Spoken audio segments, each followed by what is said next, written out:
पिछले एपिसोड में हमने देखा कि मिशा और शौर्य के बीच बढ़ते रिश्ते को। मिशा, जो अपने परिवार की समस्याओं और अकेलेपन से जूझ रही थी, ने शौर्य के साथ बिताए समय में नई उम्मीद और आत्मविश्वास पाया। शौर्य ने मिशा के लिए एक अद्भुत सरप्राइज प्लान किया, जिसमें उन्होंने एक हाइकिंग ट्रिप का आयोजन किया। दोनों ने फिर से उस जगह की यात्रा की जहां उन्होंने पहली बार एक दूसरे को जाना था। वहां शौर्य ने मिशा के लिए एक खास पिकनिक सेटअप किया और उसे एक सुंदर चेन भेंट की, जिससे उनके बीच के बंधन की गहराई और भी बढ़ गई। साथ में बिताए गए समय ने उन्हें और भी करीब ला दिया।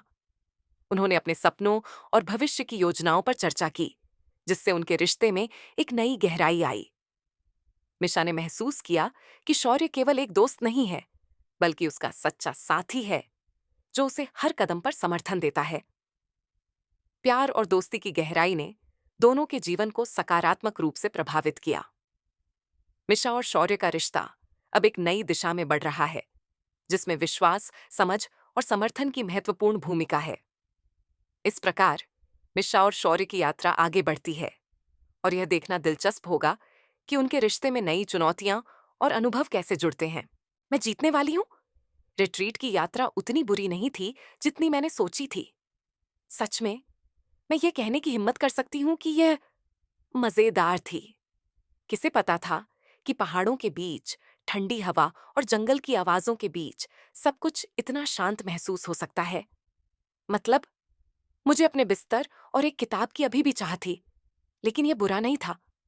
हमारे पास कई गतिविधियां थीं, जैसे कैनोइंग और रॉक क्लाइंबिंग। मैं दोनों में बुरा थी, लेकिन शौर्य हर चुनौती में मेरे साथ रहा, जैसे वह ओलंपिक में भाग ले रहा हो। मुझे खुद पर थोड़ा बुरा लगा कि मैं आने से इतनी हिचकिचा रही थी। फिर था तारे देखने का अनुभव।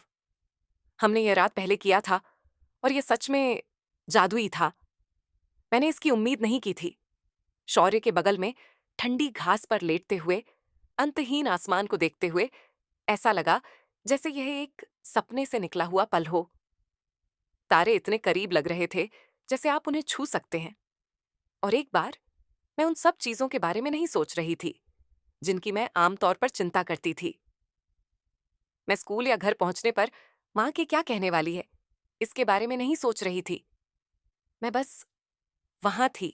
मैंने शौर्य की तरफ देखा।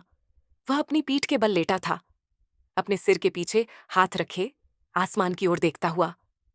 उसके चेहरे पर शांति थी, और उसमें एक ऐसी शांति थी जैसे वह ठीक वहीं था जहां उसे होना चाहिए था। मुझे कुछ कहना चाहिए था, शायद तारे या सब कुछ कितना सुंदर था इसके बारे में, लेकिन मैंने चुप रहना पसंद किया। मुझे नहीं पता था क्यों। ऐसा लगा जैसे यह एक ऐसा पल था जिसे शब्दों से बर्बाद नहीं करना चाहती थी। कुछ मिनटों बाद उसने अपनी तरफ मुड़कर मुझसे पूछा, क्या तुम इस यात्रा का आनंद ले रही हो? उसकी आवाज रात की तरह धीमी थी। मैंने सिर हिलाया। हाँ, ये उतना बुरा नहीं है जितना मैंने सोचा था। उसने मुस्कुराया, और मुझे यकीन है उसकी मुस्कान उन तारे से भी ज्यादा चमकीली थी। मैंने कहा था कि यह मजेदार होगा। मैंने उसे मुस्कुराते हुए देखा और खुद को बेवकूफ महसूस किया कि मैं इतनी हिचकिचा रही थी। शायद वह सही था। शायद यह यात्रा सिर्फ ट्रैकिंग या कैनोइंग के बारे में नहीं थी। शायद ये ऐसे पलों के बारे में थी, शांत, सुकून भरे पल किसी के साथ, जो सब कुछ आसान बना देता है। अगली सुबह एक अच्छी नींद के बाद हमें एक समूह की ट्रैकिंग के लिए जल्दी उठना था। मेरे पैर पिछले दिन की गतिविधियों से थक गए थे, लेकिन मैं शिकायत नहीं करने वाली थी। शौर्य पहले से ही उठ चुका था और तैयार था। उसकी ऊर्जा पूरी तरह वापस थी। क्या तुम पहाड़ पर चढ़ने के लिए तैयार हो? उसने कहा, जैसे उसे लॉटरी जीतने का खुशी हो। मैंने आंखें घुमाई। ठीक नहीं, उसने हंसते हुए कहा। उसकी आंखों में चमक थी जब उसने अपना बैग उठाया। मैं इसे हाँ के रूप में लूंगा, चलो चलें। जाते हुए मैं शौर्य के बारे में सोचती रही।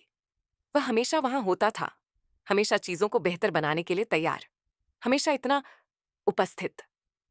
और अब उसके बारे में कुछ अलग सा लग रहा था। यह सूक्ष्म था, लेकिन वहां था, जैसे हमारे बीच कुछ बदल गया हो। हम पहाड़ की चोटी पर पहुंचे, और मैंने एक पल के लिए सोचना बंद कर दिया। छोटी से दृश्य आश्चर्यजनक था। नीचे की घाटी हरे रंग के पैचवर्क जैसी थी और आसमान इतना साफ था कि ऐसा लग रहा था जैसे यह अनंत तक फैला हुआ है। शौर्य मेरे बगल में खड़ा था। उसकी नजरें दृश्य में खोई हुई थीं और एक पल के लिए ऐसा लगा जैसे बाकी सब कुछ फीका पड़ गया। मैं किसी चीज के बारे में नहीं सोच रही थी सिवाय इस पल के, इस परफेक्ट पल के शौर्य के साथ। मैं इसे संजो कर रखना चाहती थी, इसे फिसलने से रोकना चाहती थी। लेकिन फिर मैंने कुछ देखा। शौर्य ने मेरी ओर ध्यान दिया। उसकी सामान्य शांत अभिव्यक्ति अब कुछ और से भरी हुई थी, कुछ ऐसा जिसे मैं ठीक से समझ नहीं पा रही थी। उसकी आंखें थोड़ी नरम हो गईं और सबसे छोटे पल के लिए वह मुझे देख रहा था। उसकी नजरों में कुछ अलग सा था। ये सूक्ष्म था लेकिन स्पष्ट था और इससे मेरा दिल एक धड़कन छोड़ गया। ऐसा लगा जैसे एक स्विच पलटा हो। वह मुझे सिर्फ एक दोस्त के रूप में नहीं देख रहा था। वहां कुछ और था, कुछ अनकहा, और इससे मुझे नर्वस महसूस हुआ। मैंने अपनी गला साफ किया, खुद को सामान्य दिखाने की कोशिश की। सब ठीक है? मैंने पूछा, कोशिश करते हुए कि मेरी आवाज सामान्य लगे। वह उस पल से बाहर आया और उसका चेहरा तुरंत एक आरामदायक मुस्कान में लौट आया। हाँ, बस दृश्य की तारीफ कर रहा था। मैंने सिर हिलाया, लेकिन मैं जानती थी कि वह केवल दृश्य की तारीफ नहीं कर रहा था। वह मुझे देख रहा था और इससे मेरे पेट में गुदगुदी होने लगी। हम पहाड़ के नीचे लौटने लगे और हर बार जब मैंने उसे मेरी ओर देखते हुए पाया, मैं सोचने लगी कि क्या वह मुझे अलग तरीके से देख रहा था। मुझे नहीं पता था कि इसे कैसे समझूं, लेकिन एक बात स्पष्ट थी, हमारे बीच चीजें बदलने लगी थीं। क्या वह मुझसे प्यार कर रहा है? क्या मैं उस दावे को जीतने वाली हूं? मैं ठीक वहीं हूं जहां मुझे होना चाहिए था। पहाड़ से नीचे की ट्रैकिंग उतनी बुरी नहीं थी जितनी मैंने सोची थी। सच कहूं, ये काफी अच्छी थी। सूरज गर्म था, हवा ताजा थी और शौर्य के साथ चुपचाप चलने में कुछ ऐसा था जिससे सब कुछ सही लगता था। जैसे हमें बीच में कुछ कहने की जरूरत नहीं थी। ये चुप्पी अजीब नहीं थी, ये आरामदायक थी। जब हम कैंप में लौटे तो बाकी सभी पहले से ही वहां थे, स्नैक्स ले रहे थे और हंस रहे थे। लेकिन मैं उनसे मिलाने का मन नहीं कर रही थी। मैं बस थोड़ी देर अकेले बैठना चाहती थी और जो कुछ हुआ था उसे समझना चाहती थी। मैंने क्लीयरिंग के किनारे पर एक शांत जगह पाई और एक बड़े पत्थर पर बैठ गई। मेरे पैर उसके किनारे लटक रहे थे। मैंने जमीन पर देखा। वास्तव में किसी चीज के बारे में नहीं सोच रही थी, बस अपने दिल में अजीब भावना को समझने की कोशिश कर रही थी। ये तब तक नहीं हुआ जब तक मैंने कदमों की आवाज नहीं सुनी। शौर्य, बेशक, क्या मैं बैठ सकता हूं? उसने पूछा।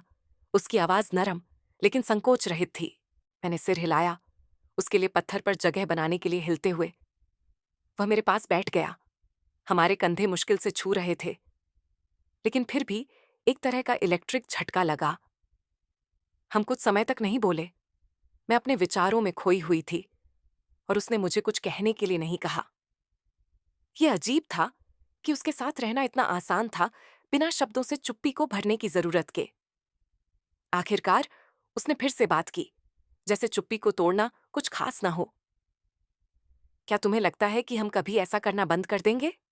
उसने पूछा। उसकी आवाज धीमी थी, जैसे वो खुद से पूछ रहा हो। मैंने उसकी ओर देखा। उसकी नजरें दूर थीं, जैसे वो कैंप के पार कुछ देख रहा हो जो मैं नहीं देख पा रही थी। जैसे क्या? मैंने पूछा, ये सुनिश्चित नहीं कि क्या मैं सवाल समझ रही थी। जैसे एक साथ यात्रा करना, उसने कहा, कंधे उचकाते हुए। जैसे बस हम। मेरे दिल ने एक पल के लिए पलटा खाया। क्या वह सिर्फ यात्रा के बारे में बात कर रहा था? हमारे बारे में? मुझे नहीं पता, मैंने धीरे से कहा। मुझे लगता है मैं स्कूल शुरू होने पर इस तरह की चीजों के लिए बहुत व्यस्त हो जाऊंगी। हाँ, उसने सहमति जताई, लेकिन जिस तरह से उसने कहा, उससे ऐसा लगा कि वह वास्तव में इस पर विश्वास नहीं करता। शायद हम बहुत व्यस्त हो जाएंगे, लेकिन मुझे नहीं लगता कि मैं कभी भी ऐसी चीजें करना बंद करना चाहूंगा। मैंने उसे देखा, वास्तव में उससे देखा, और कुछ बदल गया।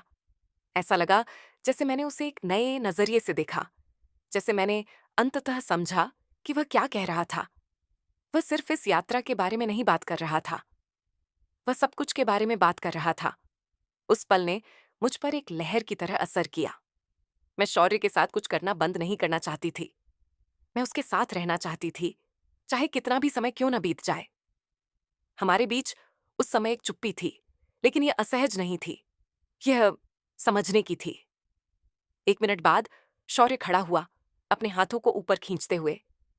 हमें शायद वापस जाना चाहिए, उसने कहा, नीचे मेरी ओर देखते हुए उसी आसान मुस्कान के साथ।